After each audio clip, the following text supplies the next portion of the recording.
So, the following episode was shot on Zoom, which is rather unfortunate because, as a podcaster that's constantly trying to improve and find various ways to improve the quality of the show visually and sonically, there are certain things that are beyond my control. Zencastr is a platform that I generally use for online episodes, which is one that I definitely recommend to all podcasters out there. This isn't a paid promo. I'm just literally plugging you. If you are running a podcast and you want to do online interviews, Zencastr is the way to go. But unfortunately for this episode, technology did its thing and we had to then revert to Zoom, which unfortunately takes a massive hit on the audio and visual quality. But the reason why I've put this episode up anyways is because of the insight and the gems that Q drops in this episode. This is an artist who knows everything about releasing music that is backed by a label, but at the same time is also able to offer insights on the come up. How the come up was back when he started out versus the come up now. It would be a waste for me not to put it up despite the quality. I hope you walk away having learned something about not only the type of artist that Q is, but what is actually going on behind the scenes in the industry. The pros and cons of releasing through a label versus the pros and cons of releasing as an independent artist. The impact of social media, the artists coming up now versus back then. There is just way too much for me not to release this episode. So if you could bear with us, overlook the fact that the visuals are not going to be the greatest, audio is not going to be the greatest, but what you're actually getting is knowledge for free. You will not only have made my day, but you'll also walk away having learned something new. Remember to subscribe to the podcast, leave a comment, hit the notification bell, and I'll catch you guys at the end of this interview.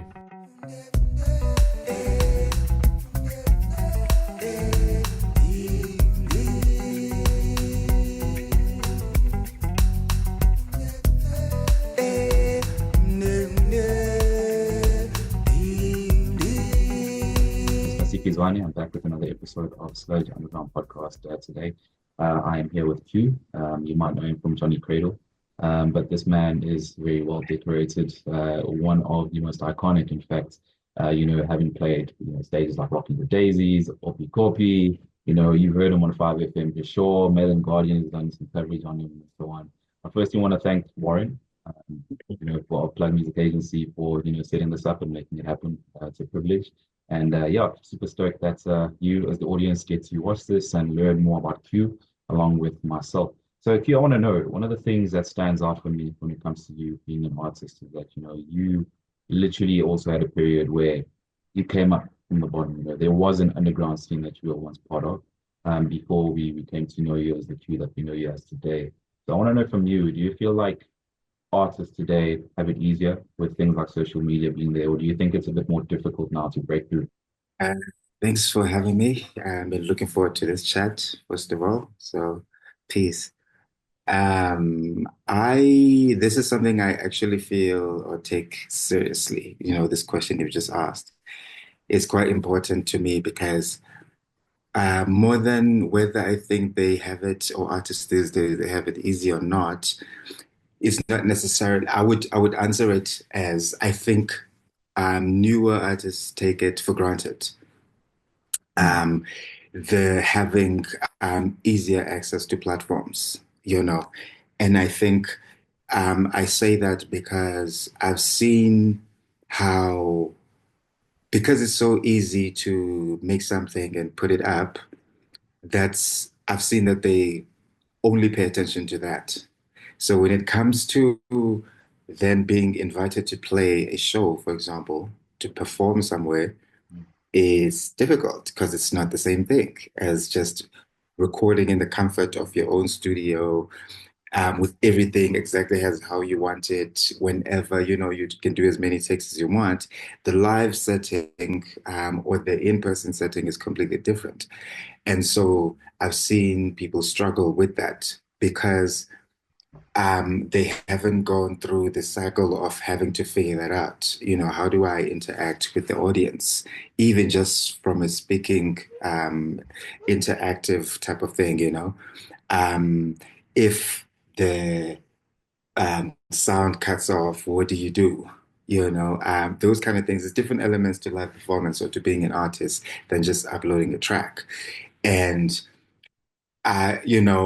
because now these sort of things are not spoken about, that aspect of things, people are more focused on, I made a song, I put it up online, and then I promote it, and that's it, you know. But after you've done that, things have to happen. You have to, like they say, go on radio or go on different platforms, go on podcasts, speak to people. That part, because I don't think people pay attention to it anymore, it becomes difficult. They don't know how to do that. You know, they don't know how to interact. They don't know how to get the energy up. And even getting the energy up from a live perspective, that thing takes time. And this is the beauty of having to come up is you start playing stages or like small tiny rooms with no one. That isn't about necessarily just the audience. It's actually more about you, your own development as an artist, you know, where you're able to actually, that's more like rehearsing your craft, you know, for you to be well-rounded, you know, so you get to kind of build yourself up, gain your skill as a performer, because even just performing once in the studio is not the same as when you're now trying to translate that in a real live medium, you know. So I think they have it easier, but they take those things for granted. You know, they just focus on simple things. I mean, I wouldn't want to take away these privileges, you know, to say, nah, let's go back to it. No, you know, that's not my view at all. I don't have that because it actually is great to think, um, right now I'm cutting a video, which hopefully we can speak about later, of the in studio thing that we just shot. Um, and I just texted Rob at the label just before I got on the call about sending it to him, and the thing is going to be up, on Monday for us to release it on Tuesday. You know what I mean? Like, I wouldn't want to go back to a thing where it says, "Oh no, now I have to thing and burn the thing and then send it to a courier so that they can send it to Cape Town," and then all of these things. I would never want to go back into that. Even with the deluxe, I was asking about. So what's the lead time for that, and when can I submit the tracks so that they can be up on the streaming platforms? Like, oh well, it really takes no time. We can just put it up, and then you know what I mean. Like, these things are great things. I don't look at those advancements and say, oh, people have it easy. No, we should go back. Hell no. These are benefits. These are pluses. Yeah. For sure. And I like you mentioned, Rob there mentioned the label and so forth. I'd imagine that these things are there to sort of make that whole process or streamline it in a way or make it a bit easier. For you, also, we have obviously, I believe it was last year as well, you dropped Second Avenue, Reprise on Second Avenue, and it was obviously label Yeah. backed as well. So do you feel like there's still advantages to having, your stuff being labeled or backed by a label? Or do you feel like, independent route also has benefits as well? I personally, for me, and I think a lot of independent people are starting to find out as well, there are benefits to both. I don't feel like it's either or type of thing. And even regardless of the choice that you do make, I don't think it's a one size fits all either. It depends on the genre, it depends on what you're doing. Certain things are easier if you do dance music, but even then, you still need traction. You still need to build up and that kind of a thing. And you could do it. And here's the thing that I think, a lot of indie guys are finding out is, yeah, there are these tools. You can do it on your own. That's just the truth, right? You can do everything that a label can do for you. You can do on your own. That is true. We can't get away from that. But should you be doing it is another thing. Because now, if I'm stuck behind a computer trying to look at analytics for each and every one of the streaming platforms and pay for those subscriptions and follow that up whilst I'm still trying to be an artist and make music and perform and be visible, as well as check each and every social media thing and every account statement at the same time, and you're just one person or two people or three people. Sure, you can do it, but then it takes its toll. One of the things is going to suffer, and those are the things that I think oversimplify, I think, this conversation around the label backing. We just look at it as you're either going to get an advance or you won't, or the label is going to take of course, the label is going to take your everything if you give them everything. You know what I mean? Like, if you sign away everything, they're going to take it. Like, this is what, you know what I mean? But So for me, it's not as simple as it's a either or and um no, you can do these things. Of course you can do these things, but should you be doing them? And if you're an artist, what would you rather do and focus your time and attention on? Do you want to be doing those things and looking at I mean, I have those accounts. You can go into the iTunes, and I'd rather be working on my performance or doing this video that I'm doing rather than looking at those things. I'd rather spend on those times on the creative aspects of what I do, and not doing looking at statements and looking at what times of submitting this thing and then no. So yes, you can do it, and there are benefits to doing it on your own. And should you want to, great. Um, but the time that you could be spending on more creative things as an artist gets taken away because you're busy doing this other stuff. And that's just the reality of it. Because when we speak about it, it sounds cool doing it on your own because now you don't have to pay anyone or share anything with anyone. But in practice, it's extremely difficult. Now, you have to be driving to certain things, you have to be making certain calls or writing certain emails yourself, or getting some and this is the other thing, sometimes you say I'm independent, I'm doing it on my own, but then you end up having to hire people to do it. Now you have to manage those people. So you're doing the exact same thing, and the difference is that you are managing them. So you're putting this toll on you. So these things, they sound easy sometimes and they sound straightforward, but in practice, you got to choose, and you got to decide what do I actually want to be doing and what would I rather be doing with my time. Um, but it's not a one size fits all. It's not for me. I consciously wanted to do it because I knew for a fact there's certain things I don't want to do. I have a relationship with the label because of Johnny Cradle, and I knew that we could find common ground and we'd be doing certain things together the way that I think would work for the both of us, and so we did, and that's how I walked into that set of that type of relationship with the label. Yeah. Do you think social media is like sucking the life and out of artists and creativity? I feel like there's a lot of talk about just adhering to what the algorithm wants. I feel like social media is one of the main ways to obviously push yourself nowadays, and I'm not sure about label structures. I don't know if labels do provide like a social Mm, media manager and so forth, but there's this over reliance on social media, the algorithm, and so on. What are the dynamics there? mm. I think it helps. I think it works. It certainly gets you more eyes. If you can do it and you know how to how to do it. And what I find as a fan of music or entertainment or these things, what I find sad as an audience of other artists is when they spend that time, that social media time, doing things for the algorithm than what you were following them for in the first place. You know what I mean? That's the part for me that becomes a bit, it's like, no, that's not what I actually am here for when it comes to you. If you're an actor or you do music, whatever, like I'd love to hear about the music, even if it's just about the process of music, your interest in music and blah blah, because that's what I'm following you for. I don't want to see you dancing some whatever the thing is for the day.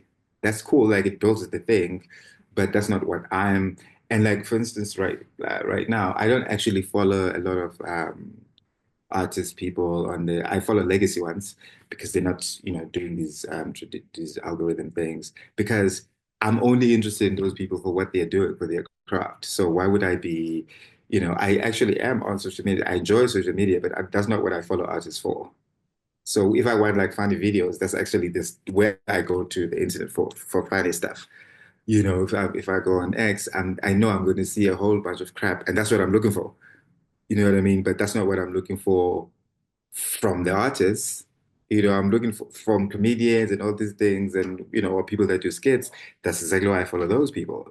So it's an important thing. It's an important part of the thing, and I wouldn't take it away, because it's great. But when it comes to the people that deliver certain things, we have a reason for following certain people or supporting certain people. I want to hear what's your latest release or what's your, that kind of a thing. That's for the purpose of what it is. When it derails that purpose, then for me, there's really, there's no need for me to be there. Yeah. Just to echo something that was said recently by one of the bands, in the alt scene, Lower Hollow, shout out to them. There was just a bit of a complaint in terms of how, they felt like a lot of bands are now trying to conform to these trends, and, people who aren't necessarily funny or are in the field of being comedians now have to put Mm, up this facade of being like this funny band or whatever the case is. So ultimately, what you're saying, I yeah, love that you yeah. put it in perspective there, is that you will follow a comedian because that is what they do. So ultimately, as an artist, you don't necessarily need Mm, to follow what the algorithm wants. You don't necessarily need to go down that route in order to offer something mm, of value to your listener, right? mm, mm. And Mm. I mean, I do get why people do it because they want the following, they want the eyeballs. That's fine. But that's not what we are following you for, you know. So I don't knock people that do it. It's just sad for me. I just unfollow them because that's not what I'm there for. And plus, most of the time they're not even that good in those things. You can see that it's just a put on for in order, you know what I mean? Which ends up looking bad anyways. So what does that say about you? You know what I mean? And what we were sort of supporting you for, whereas if you put on the camera and you were saying, oh, this is my process of this, or and I'm not, saying that I don't think, artists are supposed to be on the whole time and be like, I'm a musician, I'm talking about art the whole time. You know what I mean? Or like but there's a particular reason why your audience is following you.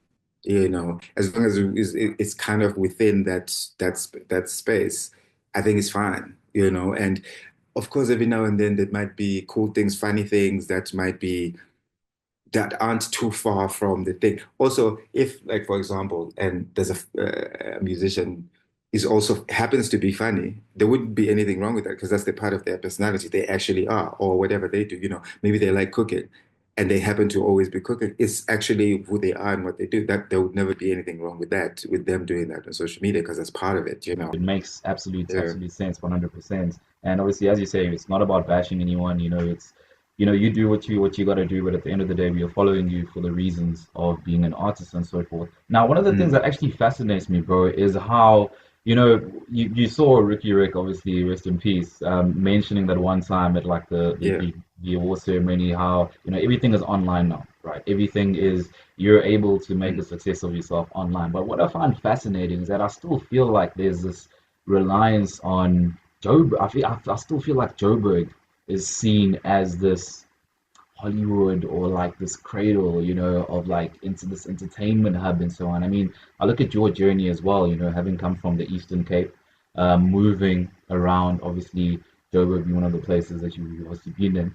mm. What is sort of do you still feel like, an artist needs to move from a Durban, Cape Town, Eastern Cape, Bloemfontein, wherever, to Johannesburg? How important is Johannesburg in 2025 compared to how it was, back in the day? Yeah.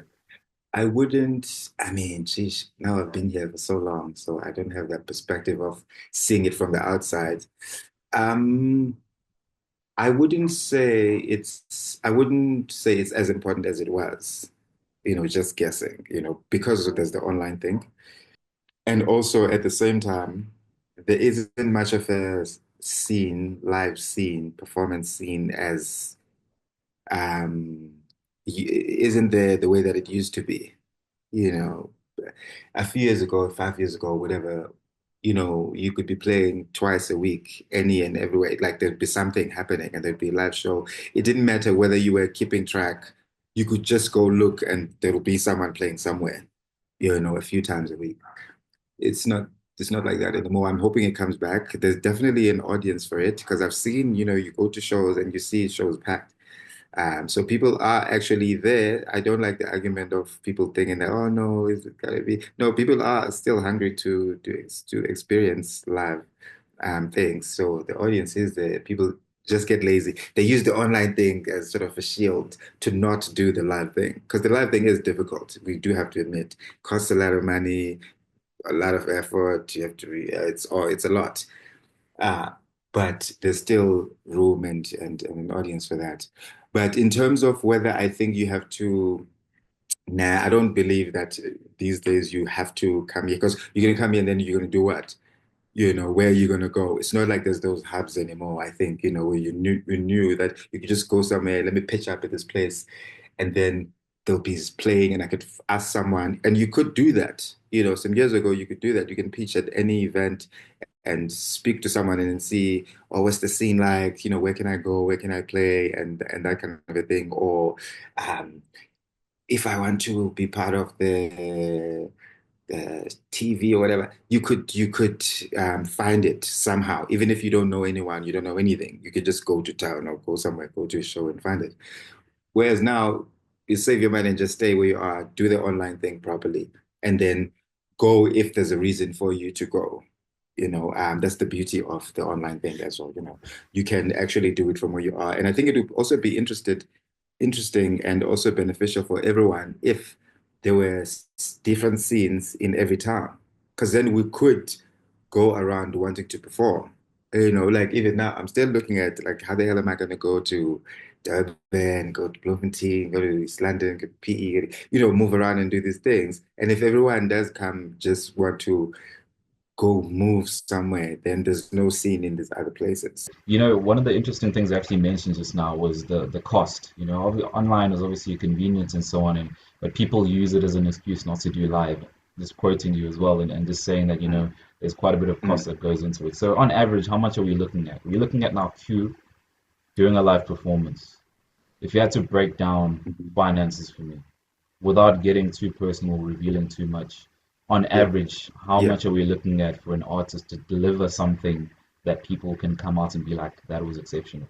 I mean, I think if you're making your own show, you're not gonna get away from like spending at least like 12 or going up, because the sound, you gotta hire a sound manager. Yeah.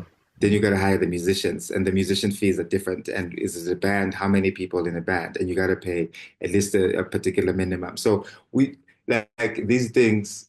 Of course, you can save things by getting some gear from, there's many ways of doing it, but you can't get away from the fact that, you know, you're definitely not trying to put together a good show if you're not spending like 10 grand minimum going up. That doesn't make sense for anyone. This also has been the issue with, I think that one of the things that contributed to killing the scene was people thought, oh, well, you are looking for at least that much. I may as well just hire an act that can just do it with just a DJ and pay them 3 grand, and that's fine, you know? But then people didn't understand that, well, that will take everything down because that's not what you, but now look, everything has died down because everyone is trying to be a DJ. Because DJ is easy, they just come with a USB. You know what I mean? Yeah, yeah. And so that killed the scene because we're trying to cut costs. Sure, if there's no cost, but everything costs something. It's like, okay, create a podcast, but then you have to buy a sound card, buy a microphone, buy headphones, get reliable internet and space and a great computer that can do that. Like everything is going to cost something. So these things, if you want a live act, if you want a DJ, which is what they've been doing, I mean, when I say DJ, even people that just play with the backing track with a mic and lip sync, if that's what you want, then cool. But then don't complain about it that the scene is dead. And that's where I sit with it. It's like, you want the benefits of a great show and this, but you don't want to pay for it. How is that drama and that bassist and that vocalist or whatever supposed to support themselves? You want them, but then you don't want to pay for them. Mm. Do you know what I mean? It's just so that we. All I'm saying is that the promoters have gotten what they asked for. I really hope you don't catch any strays or any flack from DJs because that statement about them just rocking up with the USB killed me, honestly. Oh no, I don't care. I don't knock DJs. I mean, when I'm talking about DJs, I don't knock DJs. I'm knocking the promoters. Because you are just paying for one person. The USB thing is an example because of course they have prep, because it's just like DJs. Even if you went to a DJ and say, well, I won't, because I know DJs are first are going to complain about, they're going to say, do you have an X type of mixer? If you don't want to pay for Yeah, that mixer, I know DJs that won't come. So everyone comes with their thing. This yeah. is not a knock on DJs, it's a knock on promoters. When they say, because they do it to DJs too. You know what I mean? Like they bring up this old equipment or old whatever, and they say, ah, well, they think you can just rock up with a USB. I was just making like the point about the bands, about the USB. It's not just the USB. They also have to get this. crazily expensive laptops and get Serato and get the whatever type of console and get the thing and buy the fancy stand in order for them to do their show. And if you don't want to pay them either for what they are going to do, it's still going to be the same thing. You want the one that's going to pretend and just play a set and press play. They also are doing that too because they don't want to play for the ones that are going to bring the thing with the buttons. Sure, you get what you pay for, you know. So Mm. all of it is my beef is with the promoters. It's certainly not with any of these different acts. It's like they want these things, but then no, yeah, you're too expensive because do whatever. So let's get a DJ, and it's been like that. There's place for everyone, is what I'm saying. They've chosen to go this one because it's the cheaper route. But then you can't complain then that there are no bands or live acts, or still want them, but you won't pay for them. You get what you pay for. It's fine. I do know that there are one or two promoters I've And watched. so we create our own spaces. Yes, And so yes, we create our own spaces, which you see like a lot of acts, what they're doing is like they'd rather just play their own show. I'm going to be hosting my own thing where it's just, you know, I'm not trying to, I don't care about getting booked in this. I'm just, you know, trying to do my own thing. yeah, Because if you want to book someone and then it's like this.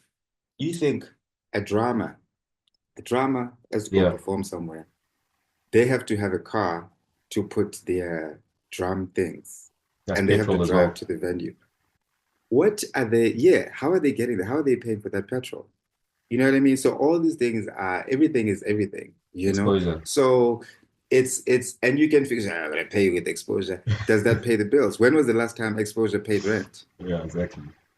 You know what I'm Never. saying? Yeah. Yeah, I hope promoters are listening. yeah. In actual fact, I I hope was, they are. And in also fact, even that argument won't hold weight because yeah, they get sponsorship, they've paid DJs the same money that they could actually pay for a live band and mm, more sometimes. You know what I mean? So this thing has become this warped thing. So these none of these arguments hold weight, you know, because they just don't people, I guess, you know, they don't want to deal with the whole thing because, you know, a band is going to say, I also need a sound engineer, you know, because the sound has got to be right. And it does need to be right, you know. yeah, for sure. It's just And what it is. just to those promoters as well that are probably watching this, how should, according to Q, what can promoters do to accommodate artists better? Briefly. Get back to booking them because you know, bands always had room to negotiate. This was never a thing. I just saw the decline because promoters didn't want to deal with the fact that you're going to come with what is that thing? A tech rider. And now they're going to have to adhere to this tech rider each and every single time. They started not wanting to do that because now I have to get a sound engineer. Now I have to go hire all these things that they want. But if I just hire a DJ, and I'm using the word just, it's no knock on DJs again, but it's a simpler setup, is what I mean when I say hire DJ. It's a simpler setup. It's still the same thing with the band, but you're just adding a whole bunch of pieces because the drummer alone is going to want a couple of mics and they're going to want a mat or whatever and a platform for this thing. It's like, oh, no, this headache, you know?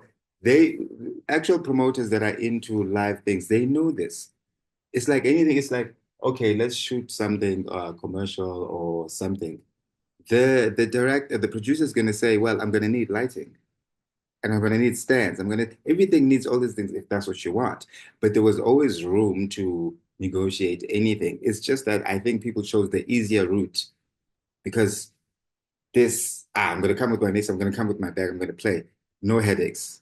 Whereas now I'm going to hire you, pay you. Then I got to pay for extra gear that I don't have. Then I got to pay for an extra person with the Yeah. sound engineer because I need this. Is this a whole headache? And now you're asking me about sound check times.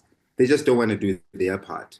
You know, Mm, this is my because I've seen it. I've seen yes. people want chase you, net to book you for so long. Yeah. But as soon as they see the tech ride, they'll be like, these are real life things. Meanwhile, all those years up until whenever, maybe 2016, 17, 18, when has existed, you know, maybe those people, those real promoters fell away or money fell away. I don't know. But these things were always there.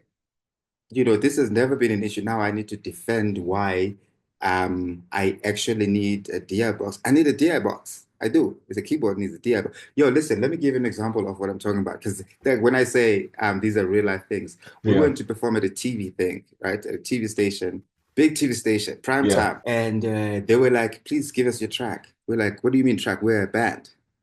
They're like, no, but we only do lip sync. We're like, no, this is a band. You invited a band. We've got gear. This is what we brought. We are performers. This is what we What? do. So we're going to Yeah, perform. They're like, oh no, we only do track and blah. We're like, well, we can't perform because you invited a band and this is what we do. It's never been otherwise. Blah blah blah. Needless to say, the manager had to, or the producer had to get called. The guy comes, the producer person from wherever he comes. He's like, what's the problem? I tell him, well, apparently we have to lip sync, but we're banned, so this we can't do that. He's like, what do you? So then, what's the problem? I said, your stage people don't. He's like, oh no no no. He goes to the stage person, and they kept saying, no, we don't have this, we don't have that. He goes to the stage people. He tells them, dude, what are you guys talking about? Get the gear. They had the entire setup. They just didn't want to do it. So they were asking us to lip sync because they just didn't want to. This thing didn't even need to go get fetched from another building. It was just in the same studio, just in a different room. They literally had to just wheel the thing back in. It didn't even take 15 minutes to plug and connect everything. They just didn't want to do it.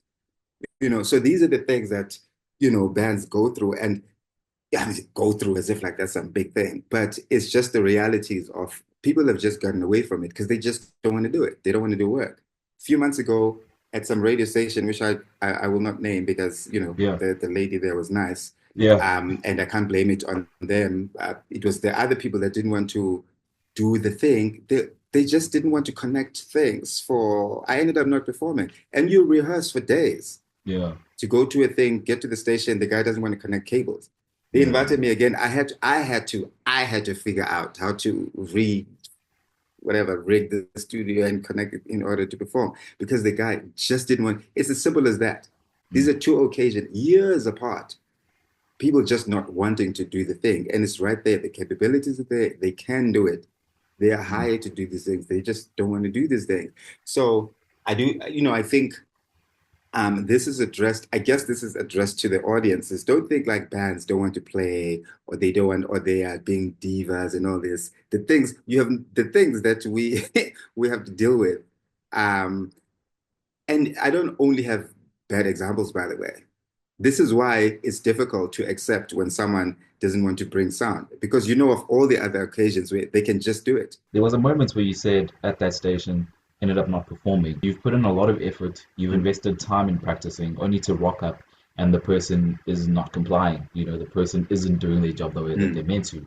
Now, I'm Mm. studying law, and within law, there's always a balancing act, right? Even when someone has committed a crime, you don't just look Yeah, at the crime itself, you look at society, you look at the person's yeah. circumstances. So with you, when it comes to not performing due to someone who should have done their job not doing their job, how much does Mm. that weigh up against the listener who is tuned into that show to hear Q and listen to his music?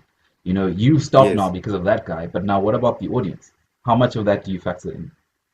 Well, when I say I ended up not performing because there wasn't a way for me to perform.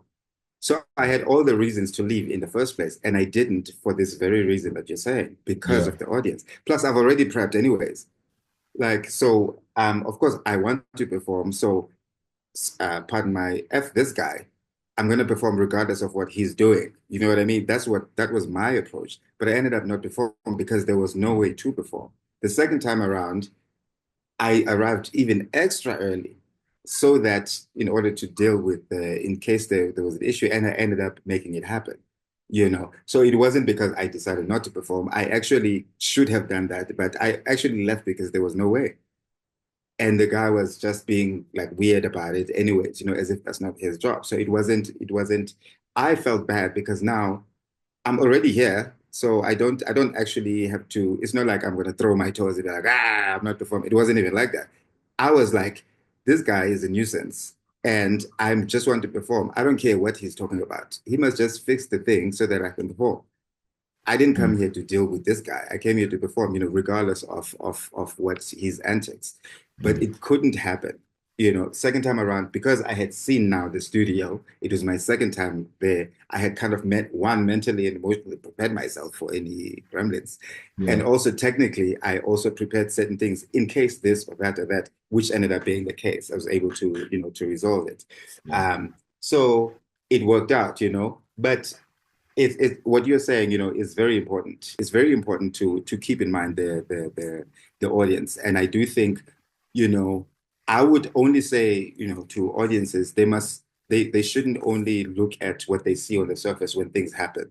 If an artist walks off stage and that, don't just read that part that you saw because you don't know what they could have been dealing with prior to the show, maybe days leading up to the show. Because sometimes these things happen. Sometimes you rock up at, let's say the performance is at 6 in the evening. Sound check is supposed to be at 2. You as the act arrive at 2, and no one is there. They only start arriving at 4 or 5, and then now your time to prep for your audience is limited, and now they're rushing. So there's so many things that a lot of times, things happen. You only see the end piece. Maybe this artist walked out or whatever, but there could have been so much things. And sometimes what you are hearing as the audience is not the same that they're hearing on stage. And this is the other thing that's very common, with band is you might see us fighting with the sound guy, and you might be thinking in the audience, but this is fine. The sound is fine. It might be fine to your speakers, but what we're not listening to this exact same speakers. And I'm saying all of this because certain things are not as simple as how as they seem sometimes. Yeah. Someone walking off may not actually just being there and walking off. It might have been a long build up, and you don't know what attitudes or certain things that would have happened or things that would have been said to lead up to that point. And a lot of times, people, do deal with things. I want to ask one more question, bro, regarding what we were talking about before we move Cool. on to the main squeeze here. From How, the how, rants. yeah. How much of promoters taking corners would you say goes to there just being maybe a lack of finances? And how much of a role would you say government needs to play, the Department of Arts and Culture? Because I'd like to believe that not everyone will have the same financial, strength as like a Stain or big concerts and so on. I think there's enough sort of blame to go around, promoters, finances, the acts themselves, the people that manage the acts, booking agents, everyone. I think there's just enough, because even for the band themselves, there are definitely some acts or some performers that don't take it serious enough, rock up drunk, don't give your best performance, rock up late, all these different things, even if the situation is correct, so it's definitely not a one-sided thing. Finances, I would think, takes the chunk of the reason, you know, um, because it's difficult to commit to something if everyone's got to live and everyone has bills, you know, school fees, and so I would like to think that there's enough blame to go around. Certainly, finances, I would say, is probably one, because there was a time where the festivals existed. I do remember certain festivals getting cut purely because of finances, you know, festivals that I know of, and festivals that I got to know the people that were working on those, or booking agents or that kind of a thing, so I would have the insight of knowing why a certain thing might have been canceled, finances, so I think that's the main factor. Um, the promoter thing is more on a practical level, I think, even when maybe there are finances, they only want. So I think that's a secondary thing. I would say money is number one. Two, and there's also the venue thing, because Yeah. the thing is, when the circuit was around, you got to see, because we played certain rooms a lot of times over, so you got to meet the people, and you got to see that the venues also went through a tough time financially, so that also contributed to the decline. So it's not by any stretch, the fault of promoters, the decline. This is more on in this relationship between bands and the thing is the promoter thing. But in terms of the overall, it's all these different factors, financial being the main thing. And the government thing, the arts and culture thing gets a bit difficult for me because I'm not the kind of person that looks at government for anything. Don't trust them, don't buy into their hype, don't believe them. So I wouldn't put my anything on them, because I feel like you could even create the best sort of strategy or program to aid certain things, and you barely get it done. Or those finances might not, there are certain grants that get, certain things that get published and people get them every now and then. But they're right. It gets too murky for me. I don't believe it. I don't trust it. So I don't Yeah. look for on any facet of my life. So even here, I don't really pay attention to it. It could really, if it was a vehicle that I believed in, it definitely has a big role. Mm. It could definitely play a big role, and not by handouts. You know what I Yeah. mean? Just by Yeah. bringing venues. Like back in the day in PE, there used to be just the Opera House, you know? That place I would like to believe was paid for by the government, but you could book your own show there. You could even charge people. They didn't want anything. They just wanted that space to be utilized. So I'm guessing it was government funded. Things like that. So it allowed students, the students at the time, to create ongoing shows. It ended up creating a scene because you were able to decide a month from now, 2 months from now, I'm going to do a show at the Opera House. You would literally just go there, book the space. If the date was open, do your show, earn your cash, and people have a great time. And so it was utilized as such, and it was great. It's a great vehicle. So things like that, just that, no saying, but then you must also fund. Nah, even just providing things like that, it's just having venues, because that venue was a nice small venue. There were two venues there was the bigger one, the big actual opera house, and then there was a smaller one. It had sound, it had lighting, it had engineers that I believe they paid. That was an amazing thing because I guess, like I say, I'm assuming it was paid for by the government. That provided an entire, I would say, generation of artists because that's where I started performing.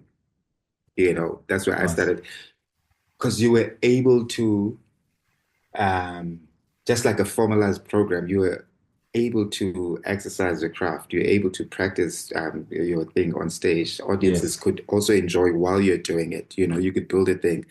So imagine if there were these venues and they just existed, and then you said, "Well, all you got to do is book it. So don't come to me for handouts. Book your show. Do your work. Yeah. Do your promo. Do your thing. I've providing the venue for you. So government could do just that. I think we a lot of times we do just look at we want a grant or we want a financing for Mm. my thing, and we only look at that. Mm. But sometimes there's other ways to accomplish certain things. It Yeah. could be different vehicles that you could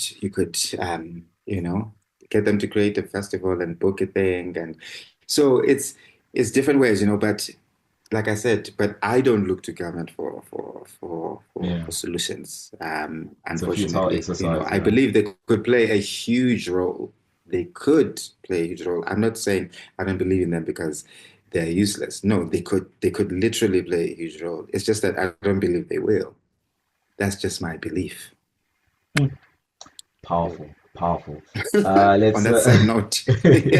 on that sad note, last year you gave us a reprise on Second Avenue, obviously, and looking forward. Yeah. Earlier, you mentioned a video that you have shot for a little something something. I believe it might be something new. Tell me a bit more about that and the rest of the stuff that you have planned for 2025. So the album came out, I think July, June or July. I don't even know. And it was a great thing. We had been working on it for months. Unfortunately, I wasn't able to promote it as well as I wanted, or actually promote it at all, really. I did a lot of actually radio spots. I did a launch here in Cape Town. It was great. Did some radio spots, some TV spots, but then after that, I wasn't able to do much performance-wise and promotion-wise because of, some personal reasons, which ended up taking up the rest of the year. So I wasn't able to push as much as I would have liked. However, a life cycle of contrary to social media times, the life cycle of an album is multiple lifetimes, as we know. It fascinates me when we say things like, "Oh no, the attention span of it." It's like we're listening to albums that were made in the 1940s. For sure. You know what I mean? Like there are Mm, artists that made one album and disappeared. Biggie did two albums. mm, You know what I mean? It's still rocking. yeah. Um, there are people that are touring. They've last released albums in the 90s. Anyways, so it got me thinking well, it didn't get me thinking. I started thinking like, yo, I haven't performed this. It's a new album, still a new album because there's still people texting me and people, I get a text maybe from someone that sells a vinyl, because it was also released at the vinyl, you must please go get the vinyl, please go Shout get out. the physical, you know what I mean? Um, I get a text saying that, yo, we had someone bought this, two people bought the vinyl this week and blah, blah. They were so amazed. They've never heard the music. So it's still new to people, you know? And 6 months is not a long time when you think about it. When you Yeah, for sure. consider it took us 3, 4 months to just even record it and even longer to make the music. Mm, And these are life experiences. We're not talking about a moment. We're not talking about trends that are talked about in terms of the subject matter of the album. So these are life things. So there's no time spent to it. So I decided, you know what? I'm going to perform this the way that I planned on doing in the first place, yeah. which is perform it live with a full band, which is what I'm working on now. And I thought, let me go back to what I planned anyways. Do an in studio, because so basically my approach to the album, Yeah. this album, and just my approach as being an artist has always been about what I enjoyed when I was growing up. I love seeing an artist perform songs in multiple forms, multiple platforms. Mm, Say your favorite song when you see it on that TV show, and then you saw that one concert, and then you saw it unplugged, and then you mm, saw it in a huge stadium, then you saw it in a festival, then you mm, saw it maybe in person yourself multiple times in this venue, that same song, that same artist, that same album. I love yeah. things like that. You saw the in studio thing, you saw the documentary. So that's been my approach to that. So step one of that approach was to always record an in studio live performance of it, you Yeah. know, so that you not see this is not fake, we didn't punch this in, we didn't, this is not AI. And I'm Yeah. doing this is selfish reasons because that's what I used to enjoy. Singing in studio performance is an amazing thing to me. Yeah. Just like we're going to do a live one in a live venue, you know. Yeah. So we shot that. I know this is going to like live online for a while, but we shot that last week. It's being edited now and Yeah. is coming out next week, the first song. Yeah. So that stuff was is something that I've always wanted to do an in studio performance of the entire album. So which is Mm, what I did. yeah. That's also to promote the album. That also gives you as the audience a seat in the studio session. Mm, mm. That's what that thing is. For you to be able to experience that in an in studio. Wow, I actually just thought of that now. That was good, huh? Giving you a Maybe. seat in the studio. You're dropping Yeah. fire, bro. You're dropping fire. Yes. So, so that's literally what that thing is. So we're going to be dropping that. We did a few tracks from the album, half of the album actually. Still going to carry it on. I'm not going to talk about the rest of what we're going to do, other live things that we're going to do, when it comes to those recordings. But this one is an in-studio one. You get a glimpse, you get that full experience of it. It's actually in the studio that the album was recorded. You get to see how it was. Of course, this is a performance, an actual live. The mics are on. So because I love that as an audience, and I'm trying to give that to my audience Mm, of the album. Yeah. mm. Q, can I just say thank you?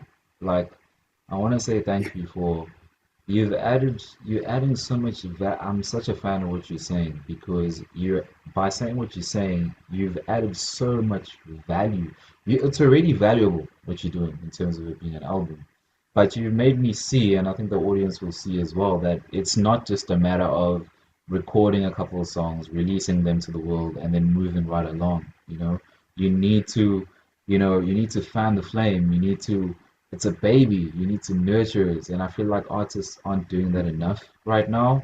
And I feel like what you're doing, that multiple settings thing, it blew my mind because we get to Mm. experience it in different mediums, and each time it's an opportunity for us to be like, damn, I just watched this on YouTube, let me go listen to it on vinyl. Damn, I just saw this live. On my way home I'm listening to the album, and you're giving it life. Mm. Thank you for that. It touched me. I'm touched. It's absolutely amazing. Appreciate. Yeah. I really hope Appreciate it, man. And I yeah, think, yeah. just to, not to just go on and on about it, but I think it's very important. It's part of delivering whatever the message of the album.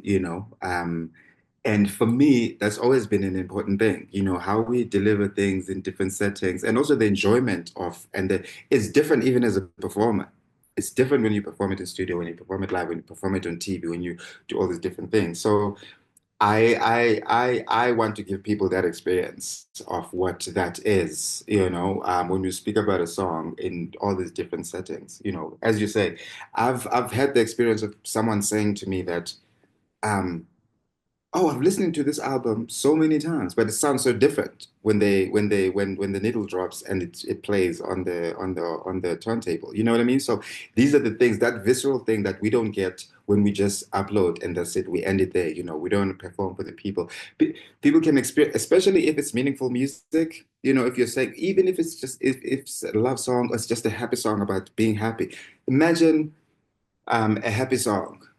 Sure, you got to experience it. It was amazing because you heard it on your whatever, on your streamer. Now imagine getting that experience of that person performing it, showing you, giving you that happiness in a live setting right in front of you. And those are the things that are important to me because this is expression. We're talking about, this is not just something, we just press computers and that's it. At least not to me. We're talking about actual feelings that make us human. And these are the things that we express in this music. These aren't just words, these are not just instruments that we're just hitting and just melodies that exist because we're reading them in books. It's not like that.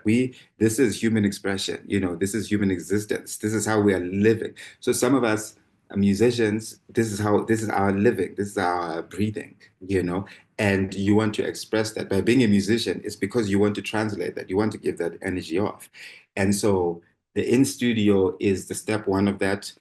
The step two, as you say, and I'm glad you said it, is you might have heard the album, you might have then seen the in studio thing. Now you want to see it yourself, experience it yourself, and these things are important to me, and so they're important for me to do, and that's what I'm doing. And just a comment in passing, I feel like it's really important, like the live aspects, just seeing an album come to life is really important because the reason I resonate with that is, I listen to metal, and of all the metal artists that I listen to, I found that the one that I'm drawn the closest to is the one that I got to see live. For me, the Horizon came down 2012, I think it was, here in Durban. Mm, Got to see them live. Sempiternal, they performed live. To me, it's one of the greatest mm, albums ever because I got to see that live. So that's me just agreeing with you. mm, We're on mm. the tail end Different. of the episode. Yeah, yeah. It's a different thing, man. It's Yes, a it's different absolutely. feeling, that Mhm. live thing. It's just like a conversation. It's a completely different thing. But with music, because there's so much going on, there's the conversation and then there's the physical energy that gets translated from the stage to the person. And I can imagine you had your own whatever feelings you would have had from connecting with that album because you've listened to it for so long. And then now you have that, you connecting it now with those musicians like in real time. That Mm. changes everything, The so yeah, emotion yeah, and yeah, everything. so I got you. Yeah, Yeah, 100%. Listen, with I want you to leave something. We've obviously I like that we've touched now. yeah. We know that the series of we get to experience the album in different ways. We know that that's coming up. If anyone hasn't listened to the album, it's out for them to listen to. In Mm, closing, I would like to you to impart some knowledge, plant a seed. A lot of the people that listen to the podcast are bands that are still, they haven't, I don't think that their aim is necessarily to break out into like being mainstream, but I need you to impart some knowledge as to what an underutilized form of media is, that assists in getting an artist to that next level. One that is underutilized, one that you feel like people are not really using enough in your experience. It's going to sound abstract, but it's not.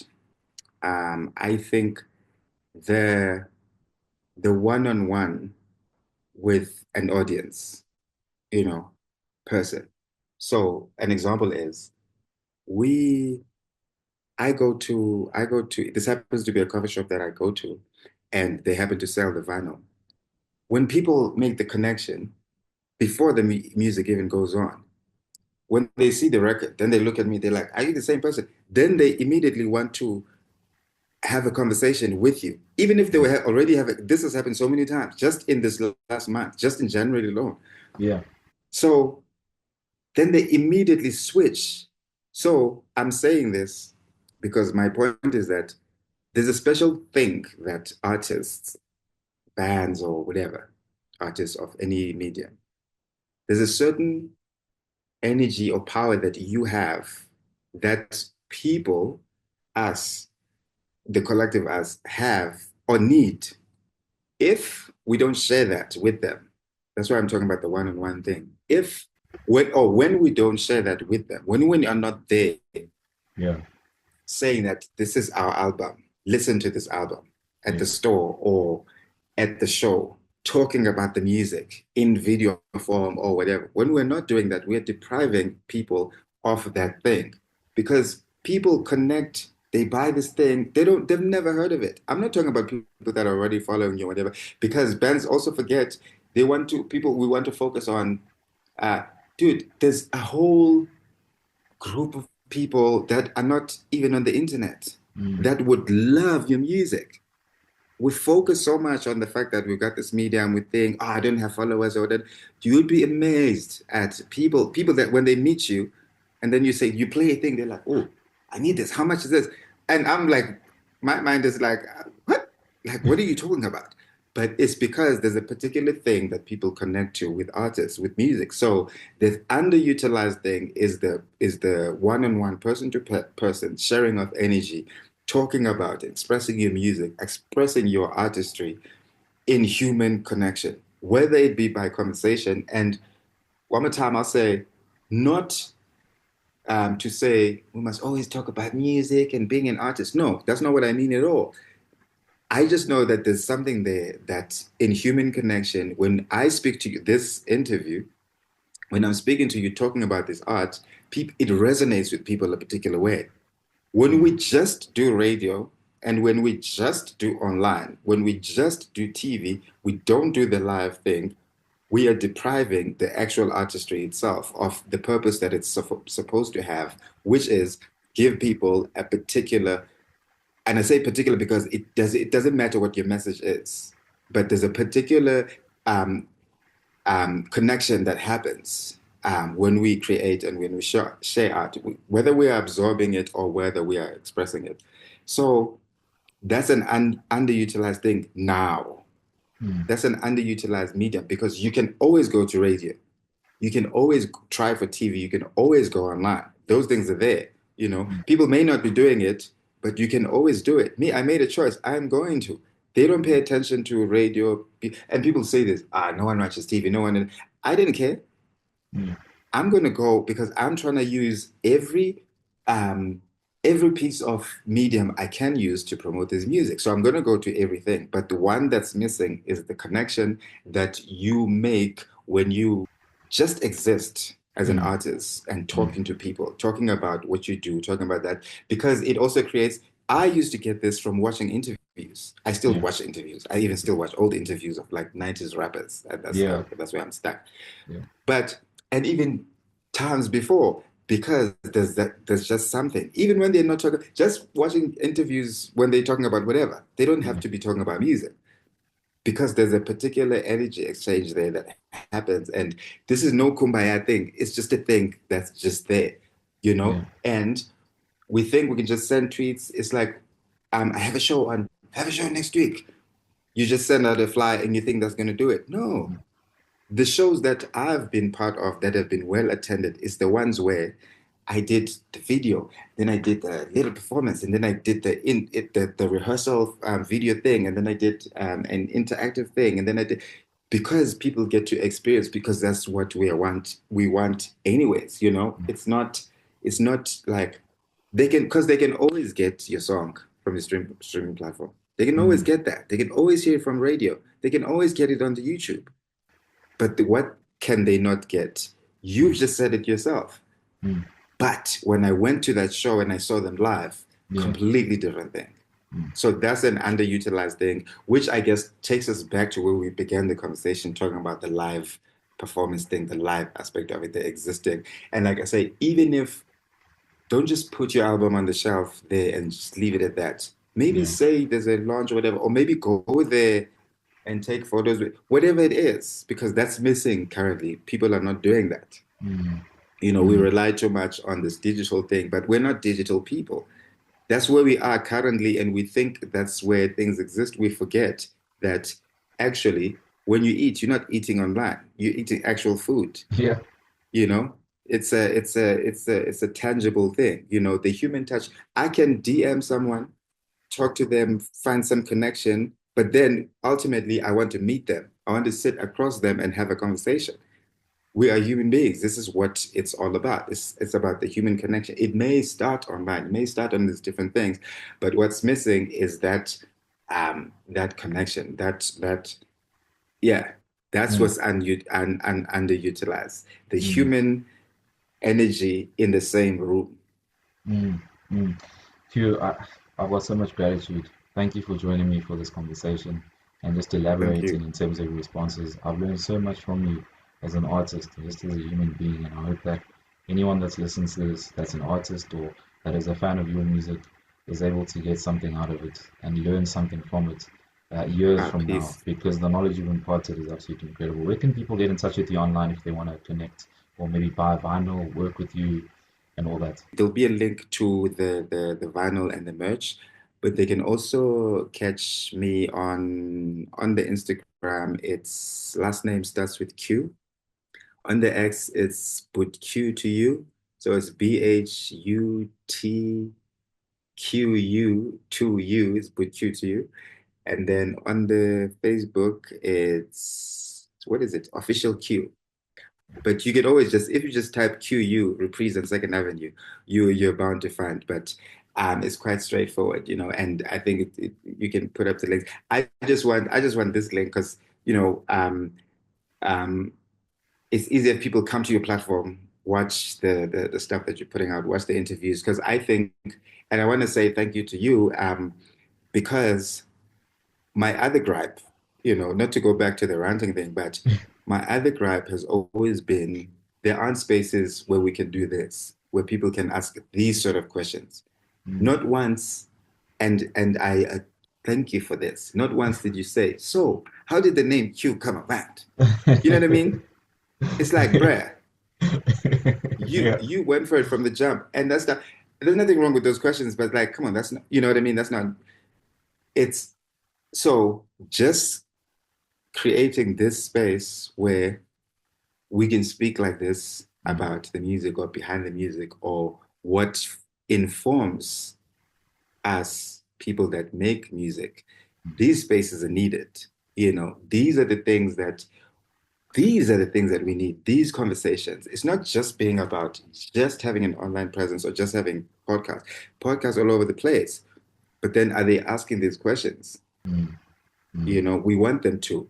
Like, I don't want to. And also, you didn't ask me, so what does that song mean? Again, that's not a bad question. That's not a bad question. But we spoke about things outside of that because maybe you can listen to the song and get the gist Mm, and read the lyrics if you buy the vinyl, and get an understanding of the song. But then behind the curtain, what's that? And this is what this conversation has given me. You know, I mm. got to say because I don't. It's not like I'm not sitting here thinking about these things either. You know, so Yeah, it's great for me too to yeah. come on a platform like this and have space to talk about these things. And that's important for me too, you know. So this I thank you for providing. That's why I'm saying I was asking you, you know, rather put the links up because I want to share this more than saying that, okay, go to my thing, because For then sure. this is the kind of space that for me as a person that creates stuff is these are the kind of platforms that we need, that we're able to speak like this freely, Mm, you know, mm, and not mm, just talk about these mundane things, you know, sure. because it's important. It's important. It's important.